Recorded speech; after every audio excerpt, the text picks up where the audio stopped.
I am back from my vacation. I got back yesterday and this happened. Freaking traveling, man.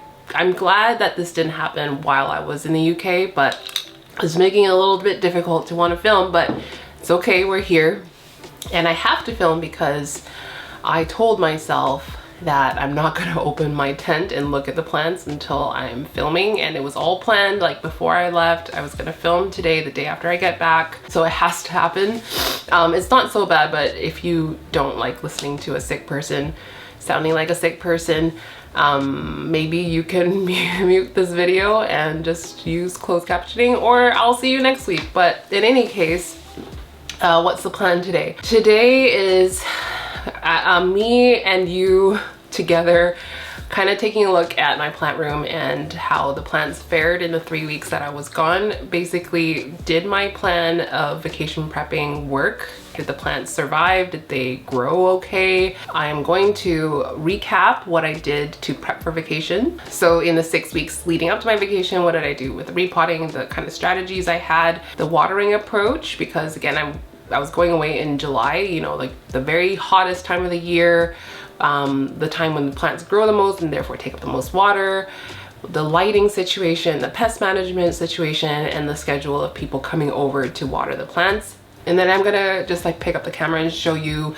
guys, you know, all the open stuff here, because I kind of already taken a look at it, but not very closely. I haven't kind of moved plants around to check for new growth, so we'll look at that together. And then we're gonna open up this bad boy and look what's inside the tent, because that's gonna be the most exciting thing for me, because all my most favorite plants are in here. So it's a little bit nerve-wracking, to be honest, but we will see together. And then at the very end, I'll just show you a little haul of stuff that I brought back from the UK, which is like totally not plant related, but I kind of want to show you guys because I'm pretty excited about some things. And I know that a lot of people aren't going to care because it's not related to plants like whatsoever. So I'm going to tuck it away at the very end of the video. I think that is the plan. Also, sometime during this video I might have to, you know, break because my dad is coming to drop off Huxley, which I'm so excited to see him. I missed him so much. I've not been away from Huxley for this long ever. So if that happens while I'm filming, he might make a cameo, maybe, but that's the plan. And it's like really hot in here. I don't think I have a fever or anything, but it is very hot in here because freaking Vancouver. I miss the weather in the UK so much, you guys. Like I was in a sweater for a lot of the trip. It was just cold enough to be wearing a sweater. Cold enough that you had to wear a sweater, and it was rainy and anyways, let me stop rambling and let's get on with the video. So what did I do to prep for vacation? I know I mentioned all this stuff in all the videos leading up to when I went away, but just to kind of like condense it into some, you know, steps. So I started vacation prepping about a month and a half before I went away. I do have quite a large collection, so it wasn't really realistic that I was going to get to repotting everything that needed to be repot. So I just kind of tackled like my most prized plants and the ones that are like the most severely in need of a repot. So what I did was upsize the pots. It's generally a good idea anyways when the plants are in growing season to be able to like stretch their legs, and it helps them to be able to size up in like the warm months. All of my like little small anthuriums, my baby anthuriums, they got an upsize. I tried as much as possible to plant things so that they could get a water reservoir, like a nice healthy water reservoir, so when I go away I could give them like a nice deep water reservoir so they can last a little bit longer. So that looked like either like a leca layer at the bottom, which can, you know, sit in water, larger vessels with the plant planted a little bit higher up so that again the water reservoir can be a little bit deeper. I started to stock up on little like deli cups that I can put around the plants that were in drainage so I can again give them a reservoir. I think that pretty much summarizes the repotting strategy. So for grow lights, for the time that I was away, I reduced them to like 6 hours roughly. I used those like analog, is it analog? The timer plugs that you have to like click rather than the smart plugs, because I don't know if anyone can relate. I cannot get them to work. Like they need to be on like a 2G network. I couldn't get my internet to work. So I use those timers. So they're like roughly 6 hours, which is about half the amount of light that they're normally getting. I usually have them on from like 8 to 8 or like 9 to 9. So that was doing like 9 to 3-ish. So the idea is that with less light, they're going to use up less water. It's not going to be as warm in the greenhouses.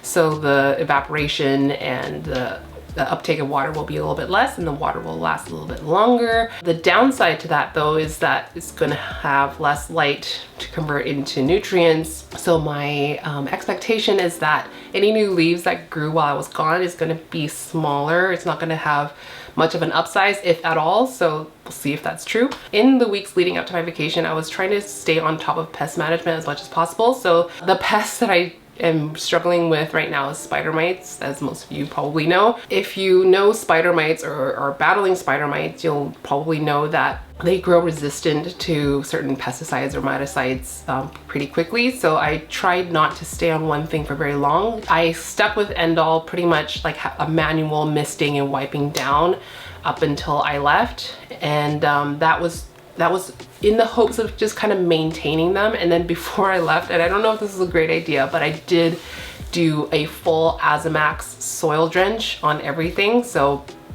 diluted Azamax in water and then watered all of my plants with that. Upstairs, downstairs, all of my plants. I've never used Azamax in that way, so I did tell Jing, who watered my plants while I was gone, if that killed all my plants, just let me down gently.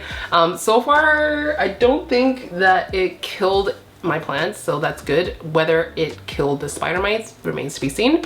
So everything got Azamax soil drench, and then Captain Jack's foliar spray before I was gone. Okay, so that's pest management. The last thing is the day before I left, I gave everyone a very deep water. Whether or not they needed it, I just watered them. I wasn't really concerned about rotting roots. It could have happened, but it happens. It just happens.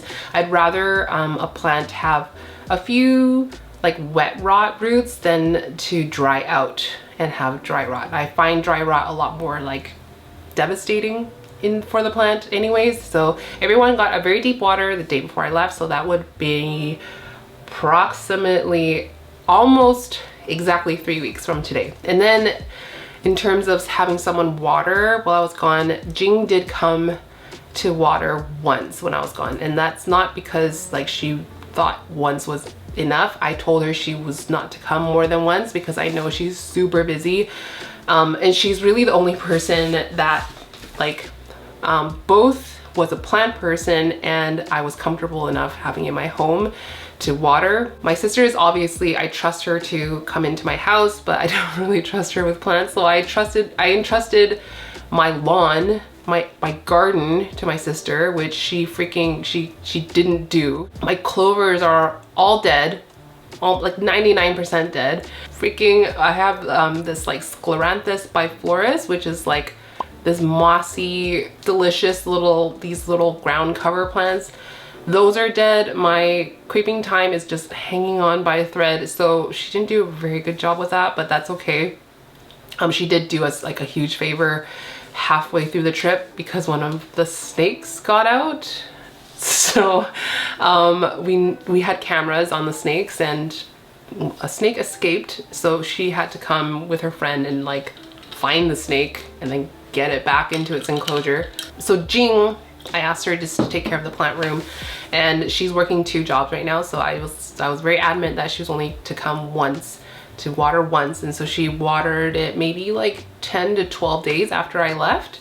And I'm pretty sure she watered downstairs too, even though I told her she didn't have to. She only had to water up here, but I know that she probably did, and she sent me a lot of pictures of stuff. So I did see some emergent leaves, but that would have been at least a week ago. So that's, I think, a good summary of the whole vacation prep. That probably took forever. I've been filming for like 15 minutes. Okay, perfect. So before I start showing you the plants, this room is still a pigsty. I did not have time to kind of tidy things up and cut things back. I will do that now. Not right now, but like, you know, now that I'm back. So just bear in mind that I did not tidy up this room for you guys. It's just the way it is. We have to pick our battles. So I guess it's time to stand up now and show you the shelves. Here we go. So the mic is now like right next to my mouth, so apologies if it's sounding very intimate.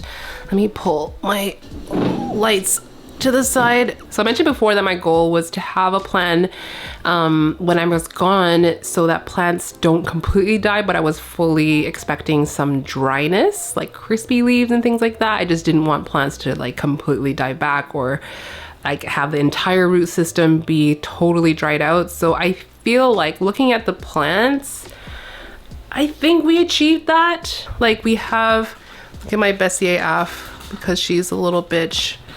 This is very dry, and she's feeling very soft. But this is the kind of reservoir that I was talking about.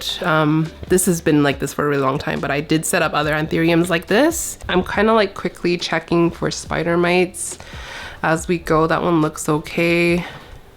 I don't think, oh, this is a new leaf on my SP Columbia. That's cute, but kind of small. My black crystallinum is once again flowering. It's at that age where every other leaf is a flower, and I haven't collected pollen, but oh, you're not receptive. You're not receptive yet. I don't know what to do with you. Maybe I'll do something. Maybe I'll just collect the pollen for fun. No new leaf on him. This is like, what's it called? Alocasia clypeolata. Did I say that right? And I can see some spider mites on you. Do you see down the midrib, those little speckles? I don't know if you're gonna be able to see, but you have spider mites and you are very light and you need water. Oh my gosh, oh my gosh. Stop it. My Pallidiflorum is dropping this leaf, but it did put out this leaf. I'm looking to see if there's spider mites on it. Sometimes, do you see these like little light colored little, like they look like booger flecks? So that's mucilage. So when the leaf comes out, it's kind of covered in this like sticky stuff, which in low humidity hardens, and that makes like leaves get stuck. So you know how like when you spray an emergent leaf, there's kind of like this slimy covering on it. So that's what this like flaky stuff is. Sometimes I get freaked out and I think it's spider mites, but it's not. I cannot believe my Shivriana is still looking pretty good, because you are the thirstiest thing ever. So that means that Jing did give you a nice good water. My UPI, this is my UPI now. It's so sad. It's lost all the leaves. I repotted this before I left, and I put pon at the bottom because I ran out of leca. And when I did, I noticed that all of the roots were dead. So that's why it was dying back. Mystery solved. So we're working on getting him back now. My variegated heteroecium, grown a nice big leaf while I was gone. Good for you. Oh, look at this one. Well, that's good. I need to fix this moss pole, but she's doing good. I'm not going to show you every single plant, just things that catch my eye. My forgetii, ooh, a new leaf. Yep, spider mites right in this upper corner. Don't know if you can see, but not doing a ton of damage. I mean, I don't think the Azamax really did anything. This Gloriosum is actually pissing me off. Oh my god, the spider mites on that thing. I don't know if I showed you guys this leaf before I left, but this is my dark form forgetii without the silver. It's put out a leaf, but it's growing into the shelf. Maybe I'll pull you forward so that you can yeah, that leaf's not gonna look very good. New leaf on this crystallinum, which is probably has some mag in it. And then this crystal mag. This leaf was already out when I left, but I guess it's pretty much fully hardened now. And this is the plant, this one here, that, ooh, berries are turning red. This one I pollinated with pollen from this forgetii here, this very black one. So, you know, it was more like kind of a afterthought. Like, I don't really want this many seedlings, but I don't not want it. So that's gonna be a lot of seedlings soon. Look at that. It's probably, let me see, maybe a few weeks away from being harvested. possibly. Okay, let's look in here. So my Crystal Lux from Amanda is looking a little thirsty. I see a dead leaf or a dying leaf. You see back here, back there, that leaf there is yellow. Yeah, we're looking a little dry, but I don't think the roots are dead. The King of Spades has not put out a leaf, so he's the same. My narrow Pallidiflorum is just working on this leaf. It's still super floppy and super skinny. My Nigrolamnum GG, I did repot him right before I left, like maybe a day or two before, which I probably shouldn't have, but I did it. And it looks like it did root out a little bit, but it got a little bit too dry. But it was gonna be even drier in its previous cup because it was such a small cup for that plant. You guys, I am like sweating. Patriciae has put out a leaf, and as expected, it's kind of small. I know the leaf will expand quite a lot, but I don't think it's gonna be quite as big as the last one, which would have been this one. This one is looking so banged up because I brought this to Charmaine's house when it was a very fresh leaf and it was very delicate. And on the way home, this happened, and it's like taped up with some Scotch tape. But I don't think that this leaf is gonna be quite as big, but maybe now that I'm like getting the timers back on to like the 12-hour cycle, maybe it'll expand a little bit. This leaf was kind of out when I left, but it hadn't grown out very much and it got quite big. This is my Alocasia Sanderiana nobilis, one of my favorite alocasias in my collection. There are spider mites in this exo, which is really annoying, but this is my Soderoi af or peltatum or something. You see that? Before I left, this is my Anthurium bastard from Amanda. So it's like probably a Forgetii Crystal Mag hybrid or Forgetii Mag. It's flowering. It had put out a leaf before I left, but the leaf never formed. It just shriveled off. I don't know if it's gonna focus. Yeah. I'm not really sure why it did that. In my experience, it's often a nutritional thing. I didn't really take too much time to diagnose the issue other than like making sure that the roots look healthy. So I don't know, maybe we need like a myco situation here. Maybe it's like it needs to be re-inoculated, but I'll probably take the pollen from this and maybe, I don't know, do something with it. It's a very cute plant. You won't know by looking at my specimen, but it is a very cute plant. Lauren also has a cutting, I think, of this, and hers looks just freaking stunning. The emergent leaves are so red. The Subsignatum papillolanum hybrid put out this leaf, and I am struggling with this plant. Oh, there's one, look at completely flat sinus. That's super cute, but I don't know if it's gonna form very well. Oh, that's like light as air. It needs water. This is a Magnificum from Amanda, which I struggle with, and it looks very, very thirsty. But I don't know, maybe it doesn't want to be in pond. I'm not sure. My Summer Glory, did you put out a leaf? Yeah, this leaf must be new. That grew when I was away. You can just kind of tell that the plants aren't like the happiest, but they're not dying. So that's really the best I can hope for being away for 3 weeks. Oh, I forgot to show you down here. My Jose Bono put out this leaf and I think it's so cool. It's got this like quadrant thing going on. So there's like a very light green, minty section, full green, and like a white section. I think that's gonna look really cool. But with the lights being on less, you can kind of see that the plant has gone a little bit more green, like the white parts kind of started to green up a lot quicker. Remember my corkscrew rush that likes to sit in water? It's actually, it's still sitting in water. What is your problem? Maybe I need to put it outside. I don't know. This did not go well, but I can't say that it went worse than expected. Florida Beauty put out this leaf. If you guys will recall, I chopped my super mature one and I sold the top cutting. So this is the bottom maturing again. That's cute. I don't like this lighting, but you can see it's quite variegated. This was the leaf before. which only has a little bit of variegation up there. And it's working on a decently sized one, it looks like. Back here, it's not an Aurea, it's like a messed up tie constellation. We call it a Devon's tie, which is not a tie. It is a large form with yellowy variegation, and it put out this leaf, which is probably one of the most variegated leaves I've ever grown, or I guess I don't know if I can take credit for this because this happened while I was gone, but this thing needs a repot desperately. Like, it has an aerial root probably like 3 feet long outside of the pot. My pink princess is looking so sad.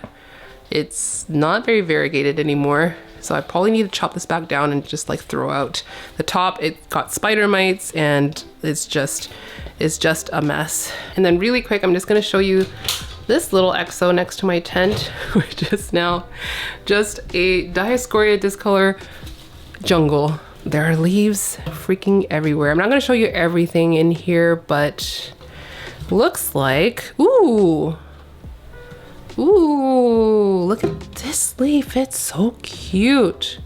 This was also from Amanda, and I always forget the name, so I'm gonna put it down here in the corner. It grew this leaf. That's very cute. My Burley Marks Fantasy. It's starting to grow, like, and I know it's not focusing. Oh, there you go.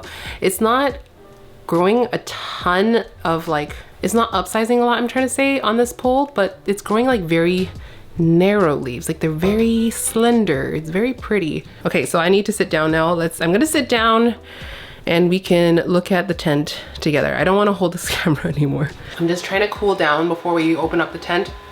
I feel like this might be an okay setup. We're gonna just like, I'm just gonna pull plants out and show you the highlights and the lowlights, I guess. I think we're gonna have to take a brief break because I can see that my camera is getting all hot. So quick ad break and then we're gonna get into the tent. All right, we're back. I had to put up my hair because this is not okay. I'm very hot right now. And in the time I was gone, Huxley came home. He's not here right now. He might make an appearance later, but he's kind of just exploring downstairs. He hasn't been here for 3 weeks and he is filthy, like so dirty. So after this, I am going to give him a big bath so I can snuggle him. So we're gonna open up the tent now. I am a little excited and nervous. Uh-oh. Ooh, oh my gosh, it's hot in here. I was not expecting it to be this hot. So I apologize if I'm not all here because brain fog and feeling really hot. So I think I'll start here. I'll start pulling out some plants here. This is supposedly a seedling section, but as you can see, the plants aren't quite seedlings anymore. So I don't really know. I'm really kind of stressed out about like how I'm gonna configure this tent going forward because it's a small tent. It's not really built for large plants, but the plants really love it in here. So I want to keep plants in here as long as possible. We're rapidly running out of space. So I'm just gonna like pull out plants that I find interesting and show you growth updates and I don't know, just interesting stuff. Oh, okay. So, ooh, that is bone dry.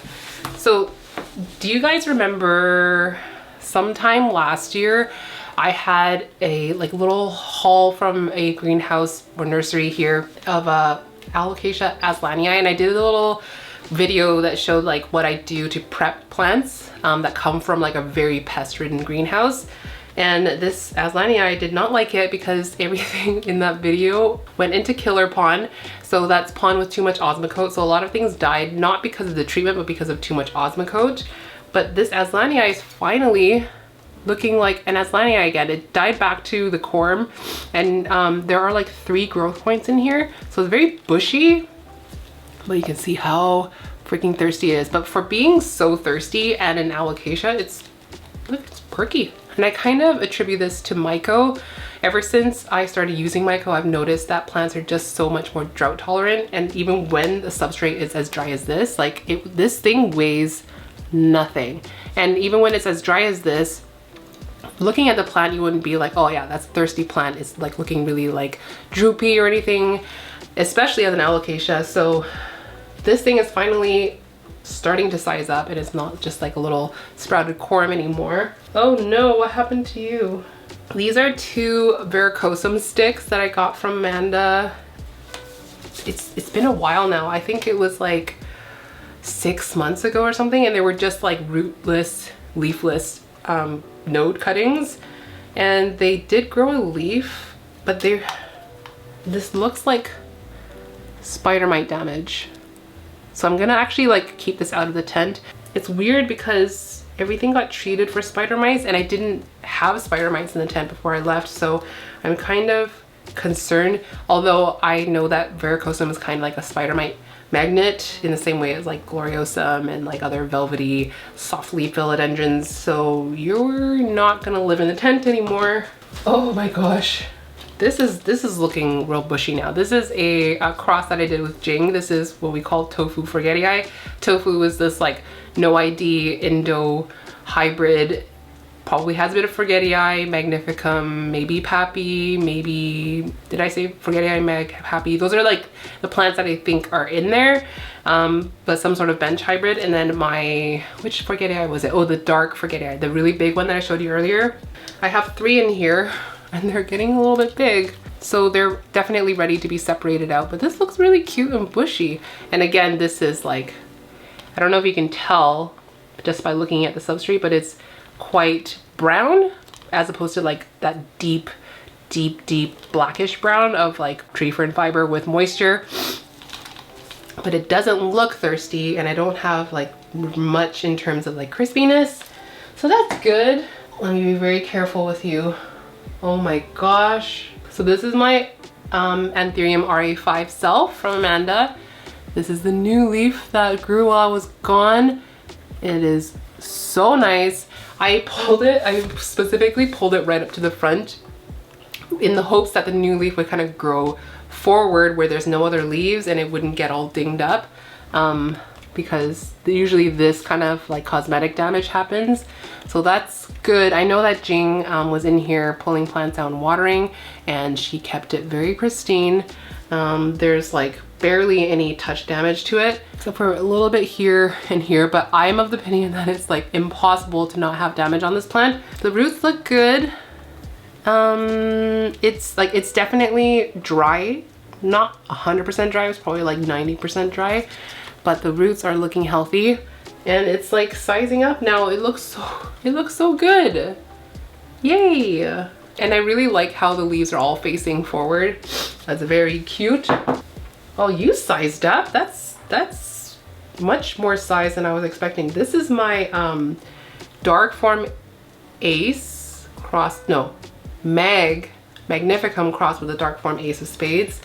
This leaf, I can't remember if it was out by the time I left, but this actually sized up quite nicely. The leaf before it actually was a size down, so this is the leaf before it, which is smaller than the leaf prior to that one, which would have been this one. And then now this one is, I don't know if you're gonna be able to tell, but it is bigger than the 2 leaves before. It looks quite nice. I have 2 of these plants from the same seed batch, and I prefer this one. This one looks more acey to me. Like, it's a little bit darker. It's just, the veining is a little bit more muted, and it has that red sinus like an ace. I think I'm going to get rid of the other one and sell it, which is another thing on my to-do list now that I'm back, which is propagate and sell, because I spent a good amount of money while I was gone, and I need to make some money back. I'll just show you the other one while we're here. The other one of that Mag Ace seed batch, which also has a new leaf.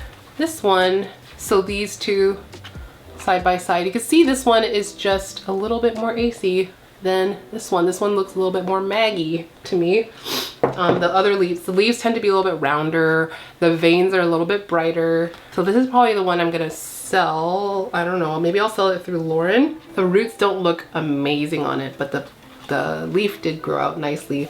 It is forming quite nicely. I feel like these 2 leaves probably came out at exactly the same time, but I feel like they're at the same stage of floppiness.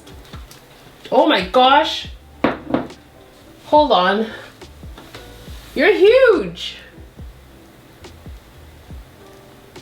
This is my Maglux from Lauren. This was grown from seed from last year. It's so big. Like I said before, I wasn't expecting any plants to size up in the time I was gone. I was expecting it to grow, but then the leaves weren't gonna like get huge because of the reduced light. But this one did. This is the leaf before it. And this is a new leaf. Yay! This one is the one of the two. So I have two from the seed batch once again. This is the one that has more elongated leaves, and I have another one that has more round leaves, which I'll show you in a second. But this one is growing really nicely. And this would have been, I think, are you freaking spider mites? I can't tell. I don't know. Okay, I'm sick right now, but like my hands are like shaking. I don't see spider mite damage on you. Maybe these are predatory mites. I'm not really sure. Yeah, I was saying before I left, like I was sizing vessels up with the hopes that they will continue to size up in the growing season. But again, I would reduce the light, so I wasn't really sure that they would, but this one did. So that's great. And this is like so tall now, it's not going to be fitting on this shelf anymore. So I'm gonna have to find a different place for it. I'll show you the other one from that seed batch, which did not grow a leaf while I was gone. The roots look good. This one actually has still water in the reservoir. I think because it's like all the way at the back, it's not getting as much light.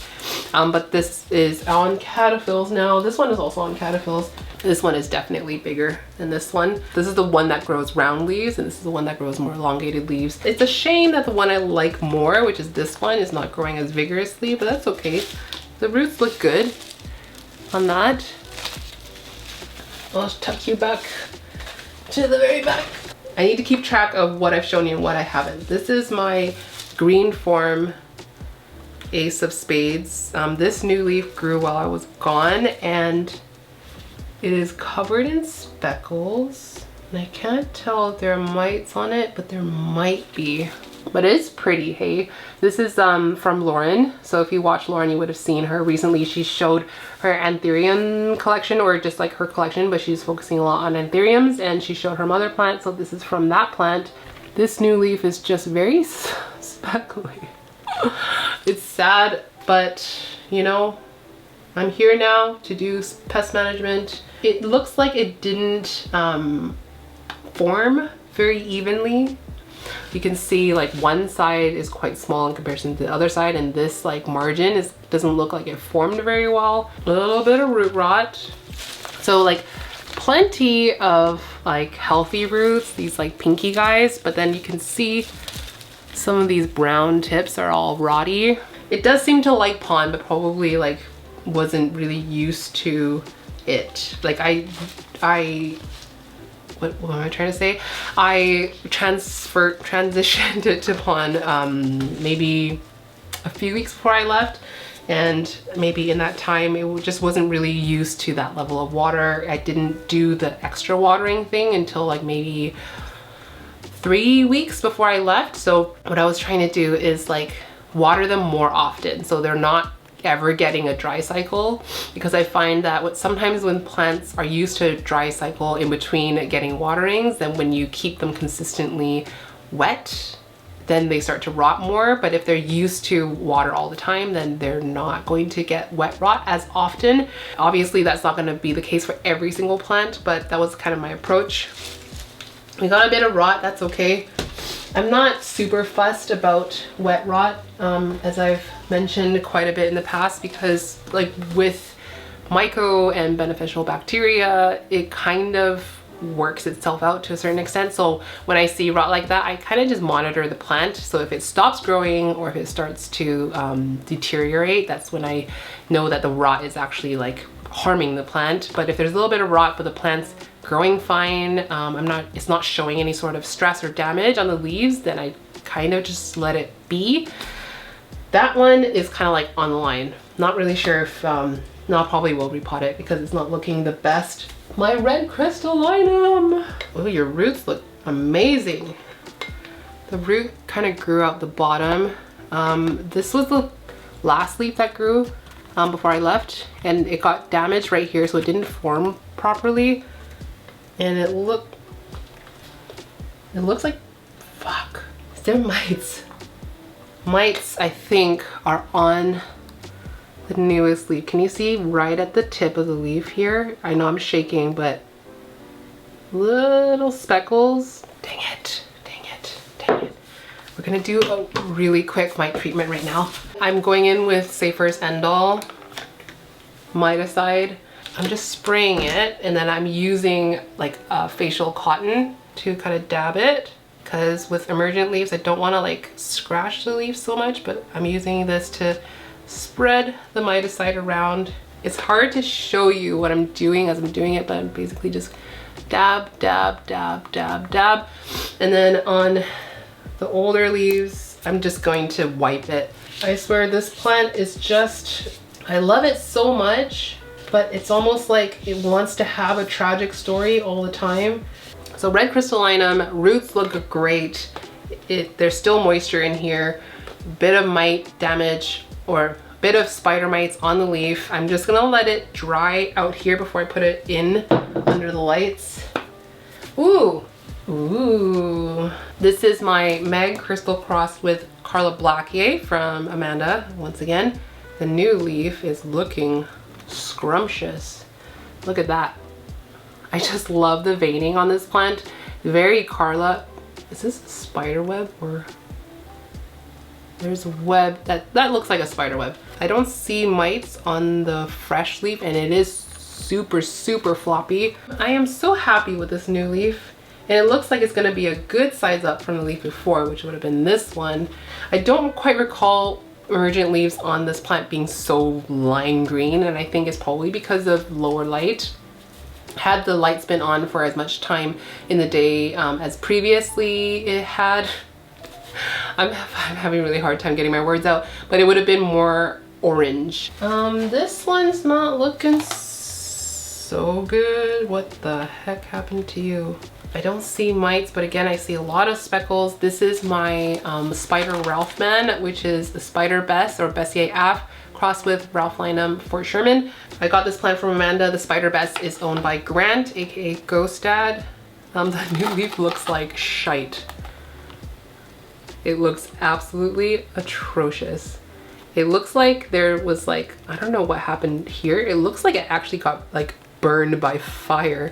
So that didn't form at all. And then it's covered in these like speckles, and the color just looks very sickly. I think there are some roots behind this label, but I don't really see much else. But the previous leaves look okay. I don't know what I'm gonna do with you. I think I will treat you for spider mites and then kind of leave you to figure things out. I don't know. I really don't know. My Ace of Spades. Hello. You put out a leaf and you're looking sharp. Whoa. That looks really dagger-like. Whew.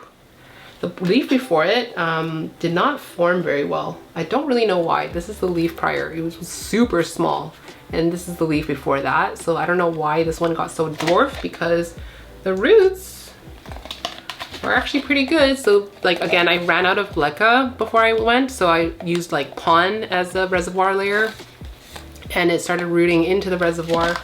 Not sure why you got so small. Maybe it's spider mites. Maybe it's spider mites. But hopefully this new leaf is good. I'm going to just like quickly wipe this down, but I'll just cut out that footage because nobody needs to see me wiping leaves. But I'm going to wipe off the hardened leaves.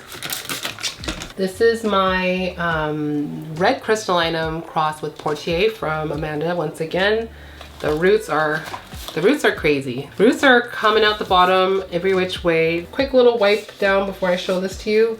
This leaf that grew, or I guess it must have been emerged when I left, but it wasn't all fully grown. It grew pretty big compared to leaf prior to it, which would have been this one. No, this one, right?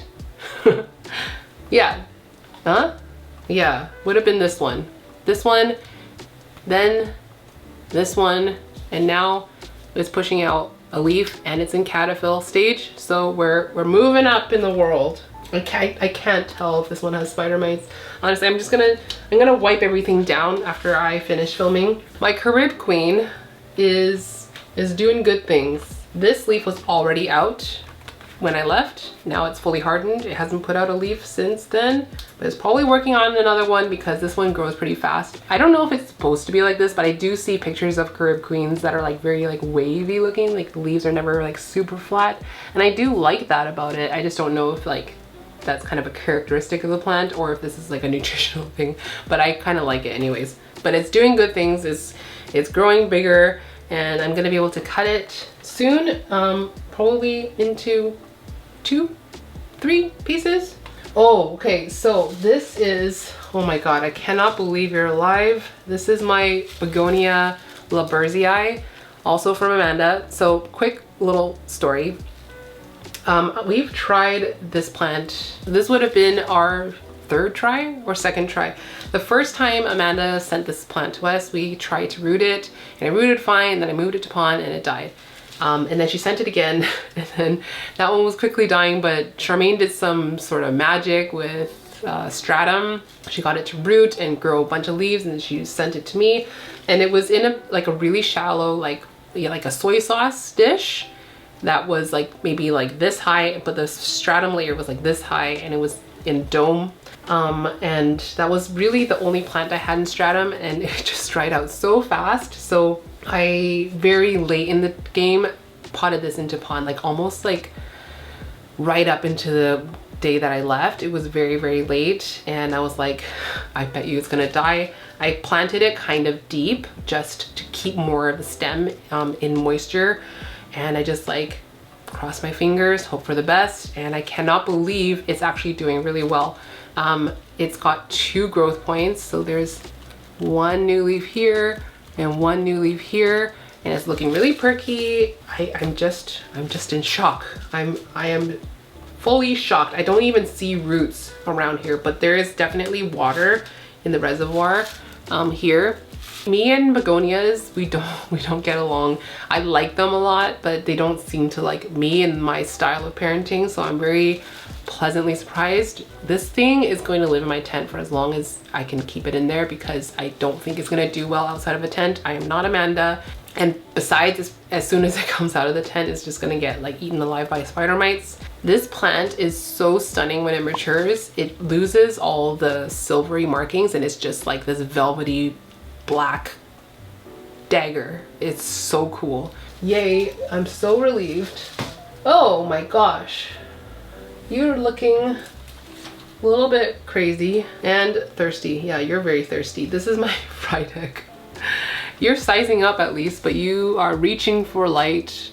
But at least your variegation is good. You're putting out a leaf, which looks quite variegated as well. I think you need to be in a more lit spot. Like, look at it from the side.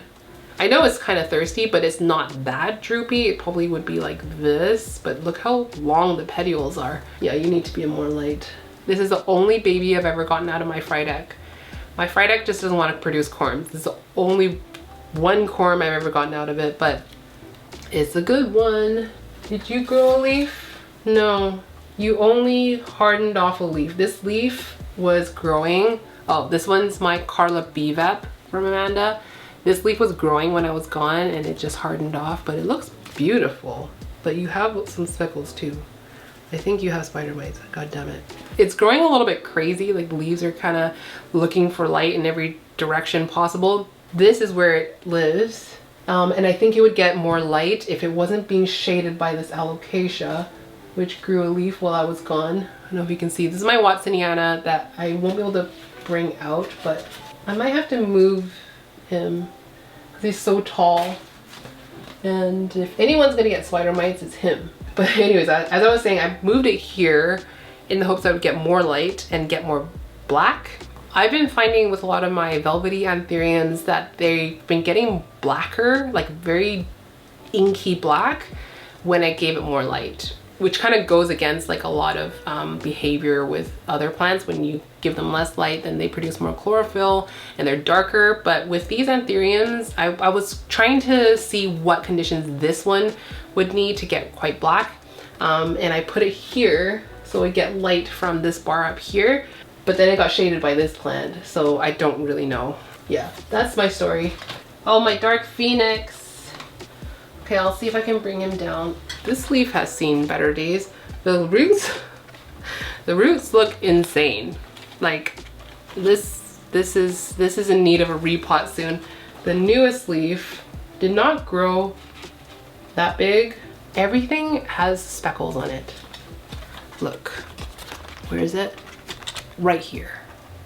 I'm more concerned about whether it's gonna flower for me at any point, because I really want it to flower and I really want to make dark phoenix babies.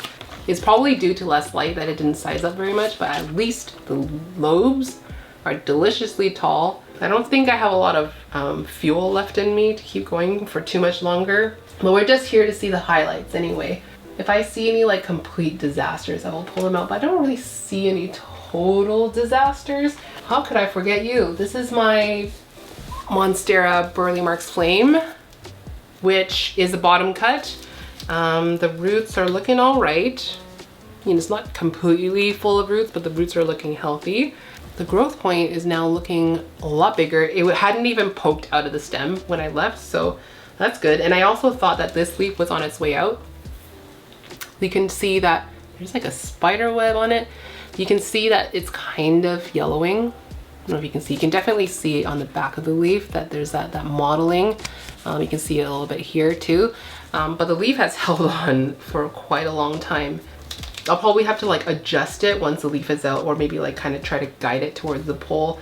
I'm not really sure, but at least you're growing. There's no easy way to say this, but my stomach is rumbling. And that always happens when I'm like 75% the way through filming. No matter how long the video is, somehow my body can sense that I'm like 3/4 of the way through, and then it signals that we need to stop and eat. Oh, this leaf is so good. I am so happy with this. So I'm gonna put the plants back now, and we're just gonna chill, and I'm gonna show you the stuff that I bought from the UK.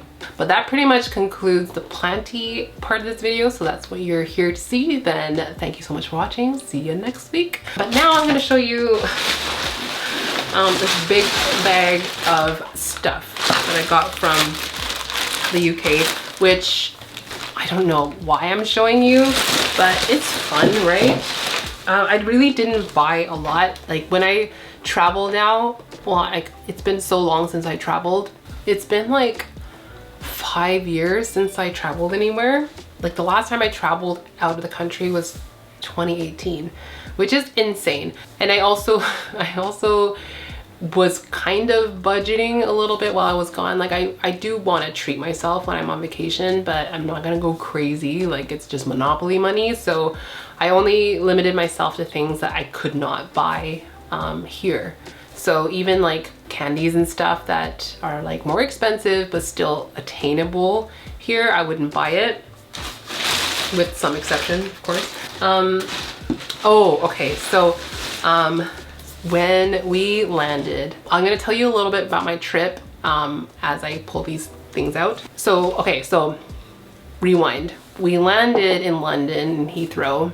We got into a rental car and drove west, yes, west, and towards South Wales, which is where we're gonna stay, which is where my boyfriend's family is. But we made a stop in Bath and we stayed there for a night because I love Bath. And the coffee shop that I am the most in love with, did I even put it in here?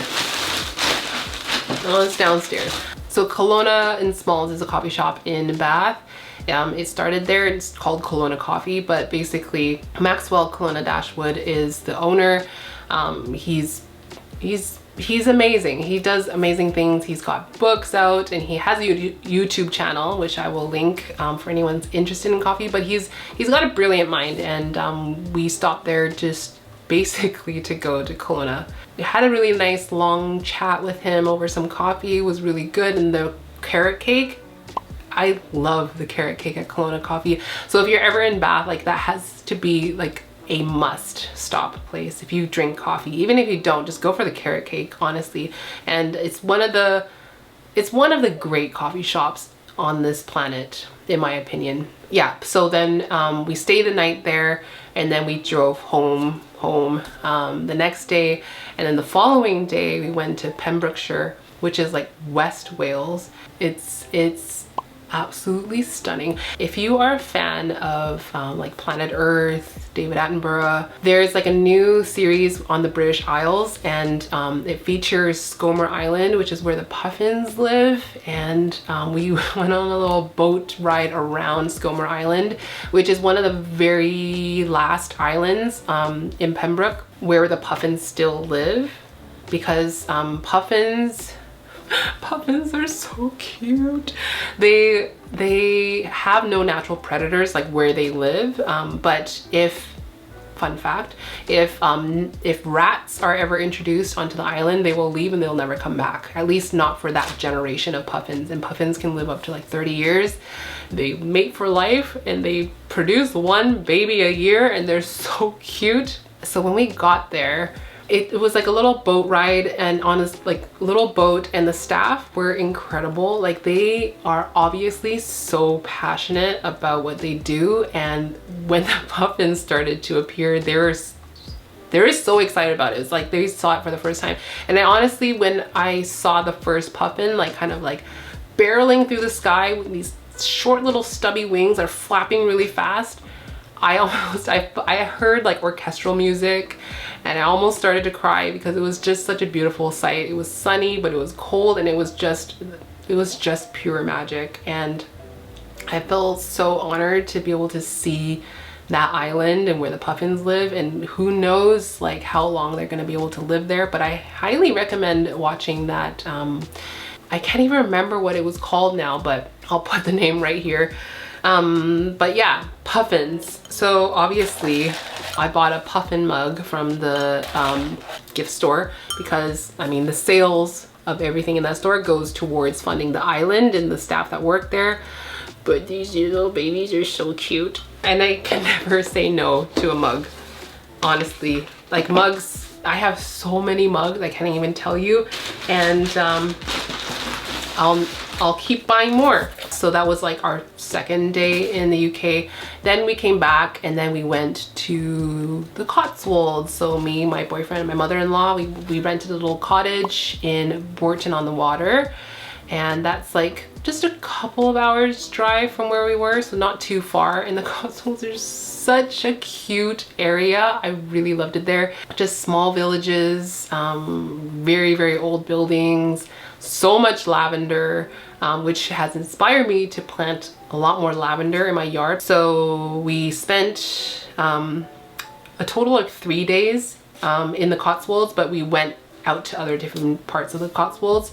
And we also went to, if you guys watch Clarkson's Farm, we went to Diddley Squat Farm, which is maybe like a 30-minute drive from Bourton-on-the-Water. I love that show, you guys. I don't even watch Jeremy Clarkson's other stuff, like what's it called, Top Gear, Grand Tour, any of the car shows. I'm not a fan, but Clarkson's Farm is a great show. It is such a good show. It's for anyone who hasn't seen it, Jeremy Clarkson is like a big TV personality in the UK, and he has a farm in the Cotswolds, and he basically knows nothing about farming, and he has help from local people helping him to learn farming. I doubt he does any of it on his own, but it's a lot of humor, and it's a lot of showing, I think, the challenges that the British farmer goes up against. Like, it's just, you'll have to watch it to see it, but it's on Prime.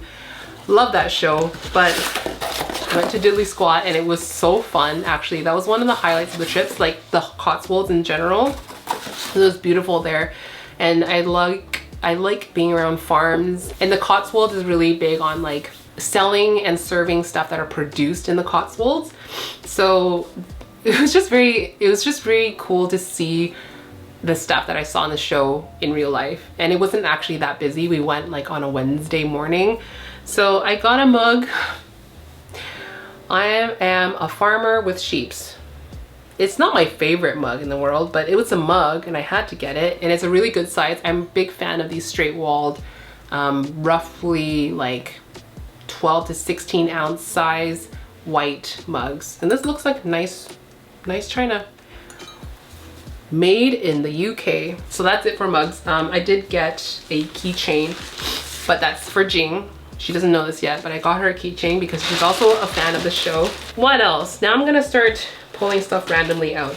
Okay, so in Cardiff, in Wales, there is a roaster slash coffee shop called Hardlines, and they have the best branding ever. This is Cuppy. This is their guy. This is their paper cup. We asked them for these because I just had to have it. It's amazing. And they have good coffee too. And they're just very like retro kind of, their cafes, and it's very cute. And they do have good coffee, but we had to buy some merch. So we bought these glasses. How adorable is this? We bought 2 of these. I am not Welsh. I don't speak Welsh, but I think it's pronounced Ikida, which basically is like a cheers, and it's so cute. I don't know what I would drink in it because it's quite small, but I'm very happy to have it. And if you're in the UK, I think you can get Hardlines like a bunch of places, but if you're ever in Cardiff, I highly recommend you visit their shop because their stuff is just adorable. And I also got a t-shirt. They have like a running club, so I don't run, but I thought this t-shirt was very cute because the back is Cuppy running. Their shirts are good. I do wish that people would do shirts more with like the large graphic on the front versus the back, because this is the front of the shirt. It just says Hardlines Run Club. I want this on the front, but like nobody wants to do that, it seems. So it's a shame, but I really love this shirt. When I was in Bath, I walked into, it's like one of those British tourist shops that just sells like, you know, flags and hats and like the Queen on a plate. And in the window though, they had all these teapots, and I'm like in this kind of phase, and I don't have a lot, but I am trying to collect like novelty teapots that are fun. So my collection right now is very small, but I saw this teapot and I had to have it, and I asked them how much it cost, and they said £90. And I was like, oh, okay. And then I left because I couldn't bring myself to pay £90 for a teapot. But this is a Coleman's mustard teapot, which I found online at this like kind of retro goods store, and it was a lot cheaper. It was like 40 or 45 pounds, no, 50 pounds. It wasn't 90 pounds, it was much cheaper. So I went for it, and it is so freaking cute. It has like the salt and pepper, the mustard pot, and little mustard spoon on top. So this will go on my shelf, maybe with my Marmite teapot, and I cannot tell you how happy this makes me. I want more, but I'm also conscious that I shouldn't be buying too much like stuff that I'll never be able to part with, because when I move to Britain, I'm gonna need to get it there or put this in storage. So I gotta just get the ones that I cannot live without. This was one of them. It was really hard to choose because they had so many. They had ones of like, it's like a stove with like this little scene with like a tea towel and like a little teapot on the stove. They had one that was golden syrup. They also had the Marmite one, which I already have, so I don't need that, but yeah. Very, very proud of that purchase. Another teapot I got, it's not a novelty teapot, but it is iconic. This is a Brown Betty, but I bought a little one. I didn't buy it with the intention of making tea, although I would make tea in this. And this would be good for like one big cup of tea. I might actually do that, but the intention was to display it with my other teapots. I chose brown because I felt like that was the most iconic color, and this is my Brown Betty. Now we're done with the teapots. I only got 2. I have a jar of diddly squat chutney, which I didn't buy. This was included in that cottage that we rented. They just had like an array of like Cotswolds goods, like a welcome package thing, and they had some diddly squat stuff. And I like chutney. Oh my gosh. This stuff is heaven on earth. This is heaven in a jar. Marmite peanut butter. Hear me out. If you don't like Marmite, you might like this stuff. I don't have bread in the house right now. We haven't done a grocery shop, but I want to crack into this so bad. The first time I tasted this, I was just like, I was so happy and so sad at the same time, because on one hand, I was so happy to have something so delicious in my mouth. But on the other hand, I was sad because I'm like, I don't think this is going to be around forever. It's going to be very expensive to get it here. My mother-in-law bought us 2 jars. Now I have 2 jars of happiness before I get sad again. But this stuff, you guys, is so good. It's really hard to find the smooth one. Every time you go to a store, they only have like the crunchy kind. And I don't think you can really, I don't think it's easy to formulate your own Marmite peanut butter. Maybe you could, but I think it'll take a few tries to get the proportions right. Hardlines Coffee. It's their branding not the cutest. And their coffee is quite good too. And I'm trying to get back into brewing nice coffee at home. Fun fact, even though I've been in the specialty coffee industry for so long, I've gotten in the habit of brewing bad coffee at home, like on purpose, like instant coffee and drinking like diner coffee, because after a certain point, you kind of want to break from the nice coffee, because bad coffee tastes like a day off. And if anyone who works in a specialty coffee will understand this, because when you're drinking nice coffee, you almost feel guilty if you don't think about it, analyze the flavor, and just kind of, you know, it feels like you're at work. So I've been for like the past 5 or 6 years drinking a lot of like bad coffee at home. And one thing, you guys don't know this, I've got very addicted to coffee creamer, like the liquid coffee creamer, like Liquid Coffee Mate. And there's just like this sweet, thick and creaminess of it, very artificial tasting thing that I was really hooked on. Now, when I was in the UK, they don't have liquid coffee creamer. They only have like the really classic powdered stuff that, you know, maybe you grew up with as a kid, but not the liquid stuff. It's nowhere. It does not exist in the UK, as far as I know. And that got me thinking, is it banned in the UK, and why? And it's really bad for you. I know it's got so much sugar. There's not even any dairy in it. So I had to like confront my coffee creamer addiction while I was there. So it was 3 weeks without coffee creamer. And then in that time, I decided I'm gonna quit it altogether. I'm not gonna drink it anymore. I have a theory that that's the reason why I put on a lot of weight in the last 6 months-ish. So I'm going to not drink that anymore. It's a lot of sugar, and it makes me want to drink like so many cups of coffee in a day, and I'm just kind of like constantly sipping on this like instant coffee with coffee creamer. It's so bad. So I've quit. I'm not gonna buy it. It hurts because I really enjoy it, but I'm gonna be brewing nice stuff from now on in my AeroPress or my V60. So that's my mid-year resolution. So many Percy Pigs. This is my favorite candy in the UK. Percy Pigs, which is made by M&S. They're so good. So people are getting Percy Pigs as gifts. Yeah, I got lots of bags of Percy Pigs. They're like, it's the style of like a gummy with that like spongy mallow kind of side, you know, like the frogs. Kind of like that, but just so much better. Just so much better flavor. They're my favorite. Shortbread, Sainsbury's. Taste the difference.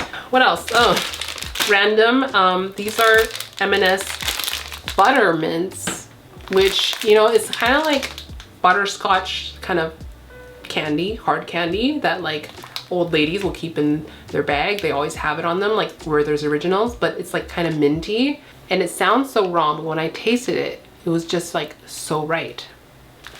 So I got a bag. Oh my gosh, my aching legs. I think that's almost everything except for this. I didn't buy this. I painted this. And I think I'm gonna give it to Charmaine. So this is a rock painted like a toadstool.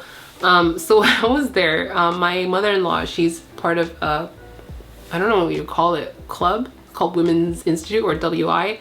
and they meet to do like, I don't know, sewing and things like that. And she was like, we need to paint some rocks to enter into the WI painted rock competition. And I didn't question it, I just painted a rock, and she didn't submit it.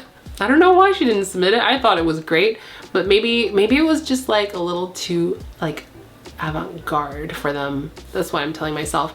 And I don't know, I was pretty proud of it because I used acrylic paint and like I thickened it with cornstarch so that it would like clump, and I could make the kind of, you know, bumpy little things. I'll pop a photo here of the inspiration that I was looking at, but like the toadstools have like bumpy, clumpy, almost like popcorny little white dots. They're not flat, so I made a little mushroom rock, and WI will never know that I made it for them. I brought it home so I could give it to Charmaine because I think she would appreciate it, because I think it's very cute. It's very satisfying. It was very soothing and therapeutic to just paint a rock, and I think I might want to do it more often. If you're ever gonna paint rocks though, you kind of have to use nice acrylic paints, because the lower quality ones that we had in the house that was more for like kids, there was just no opacity to it. It was really hard to build up the color, especially on something like super smooth. So if you're ever gonna paint a rock, get like not the cheapest paint, just a little bit nicer than the cheapest paint, and it should look good. I'm very happy to be home in a way, but I'm also very sad to not be in the UK anymore. I'm mostly sad because I hate summer and it's very hot here, and it was very cool and nice over there. But it's nice to be with my plants again. It's just been so long since I traveled that it was a long time to be away from my things. And I'm kind of looking forward to like getting back into the swing of things. But right now, because I'm sick, I just want to rest. So I hope you enjoyed this video. I've been filming for a good amount of time now. If you're going away on holidays and leaving your plants behind, hopefully this video is somewhat helpful to you to set you up for not killing your entire collection while you're gone, because we shouldn't let our plants stop us from, you know, going out and living our lives, and especially having a holiday, because we need those. Thank you guys so much for watching. I love you so much, and I'll see you next week. Mwah!